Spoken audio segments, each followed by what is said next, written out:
তো আজকে আমরা এসেছি আপনাদের 10 জন প্রতিনিধি, তাদের সঙ্গে আমাদের দীর্ঘক্ষণ আলাপ হয়েছে।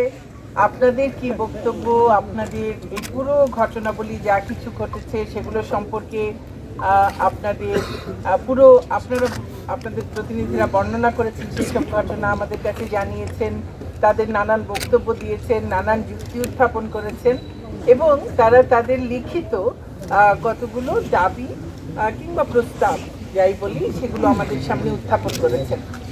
তো আমরা খুব আমি তো মনে করি আমাদের খুব ভালো একটা আলাপ আলোচনা হয়েছে এবং আমি আসলে আবারও খুব অ্যাপ্রিসিয়েট করি, আপনাদেরকে একটা প্রশংসাই করি যে আপনাদের আন্দোলনটা মূলত পুরোপুরি প্রায় একটা অহিংস আন্দোলন ছিল।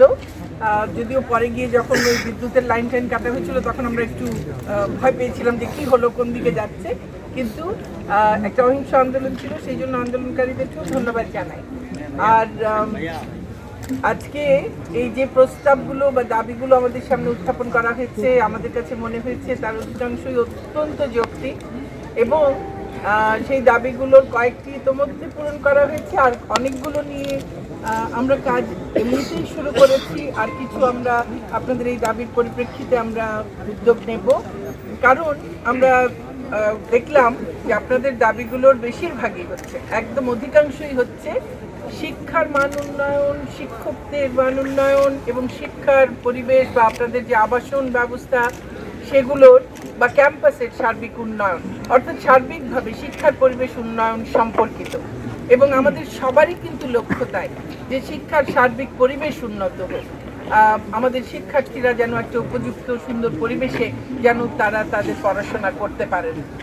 তো সেই জন্যে আমরা এই সমস্ত প্রস্তাবগুলো আমরা শুনেছি এবং আমরা নীতিগতভাবে সেগুলোর সঙ্গে আমরা একমত, এভাবে শিক্ষার পরিবেশ উন্নয়ন সম্পর্কিত। এবং আমাদের সবারই কিন্তু লক্ষ্য তাই যে শিক্ষার সার্বিক পরিবেশ উন্নত হোক, আমাদের শিক্ষার্থীরা যেন একটা উপযুক্ত সুন্দর পরিবেশে যেন তারা তাদের পড়াশোনা করতে পারেন। তো সেই জন্যে আমরা এই সমস্ত প্রস্তাবগুলো আমরা শুনেছি এবং আমরা নীতিগতভাবে সেগুলোর সঙ্গে আমরা একমত এবং সেগুলো করবার জন্যে আমরা সমস্ত উদ্যোগ গ্রহণ করব এবং এটি আসলে আমাদের দেশের সকল পাবলিক বিশ্ববিদ্যালয়ে এই সমস্যাগুলো রয়েছে, আমরা সেগুলোর সমাধান করব। আর প্রথম যে দাবিটি আপনাদের আছে যে ভিসি সংক্রান্ত, সেই বিষয়ে আমরা আপনাদের সমস্ত বক্তব্য শুনেছি, আপনাদের সমস্ত যুক্তি শুনেছি এবং খুব মনোযোগ দিয়ে আমরা শুনেছি এবং সেই আপনাদের বক্তব্য যুক্তি যা কিছু আপনারা আমাদেরকে বলেছেন তার সবটুকু আমরা মহামান্য আচার্যের কাছে আমরা অবহিত করব। এবং আপনারা জানেন যে আইন অনুযায়ী এই যে উপাচার্যর নিয়োগ অপসারণ এগুলো পুরোপুরি আচার্যের এখতিয়ার। আমরা তার কাছে আপনাদের যে বক্তব্য, আপনাদের যে যুক্তি সেগুলো আমরা তার কাছে পৌঁছে দেব, অবহিত করব এবং তিনি তার বিবেচনা প্রসূত সিদ্ধান্ত গ্রহণ করবেন। কাজেই আমরা চাই, আপনাদের প্রতিনিধিদের সঙ্গেও আলাপ হয়েছে, যে আমরা চাই যত দ্রুত সম্ভব সাবিপ্রবিতে একেবারে সম্পূর্ণ একটা স্বাভাবিক পরিস্থিতি ফিরে আসুক। কারণ শিক্ষার যে আপনাদের শিক্ষা ব্যাহত হোক সেটা নিশ্চয়ই আমরা চাই না। অন্যান্য বিশ্ববিদ্যালয়ে এখন কোভিডের কারণে শ্রেণীকক্ষে পাঠদান হচ্ছে না, কিন্তু অনলাইনে পাঠদান হচ্ছে, কিন্তু হলগুলো সব জায়গায় খোলা আছে। আমরা প্রশাসনের সঙ্গেও এখন আলাপ করব যে কত দ্রুত এখানে একেবারে স্বাভাবিক অবস্থা নিয়ে আসা যায়, সেটি আমরা কথা বলবো। আশা করি খুব শিগগিরই সম্ভব। তবে সেই ক্ষেত্রে আপনাদের কাছে আমাদের যেটি বক্তব্য সেটি হলো যে একটা স্বাভাবিক সুস্থ পরিস্থিতি বজায় রাখবার জন্য সকল পক্ষেরই কিন্তু আন্তরিক একটা প্রচেষ্টা থাকতে হবে।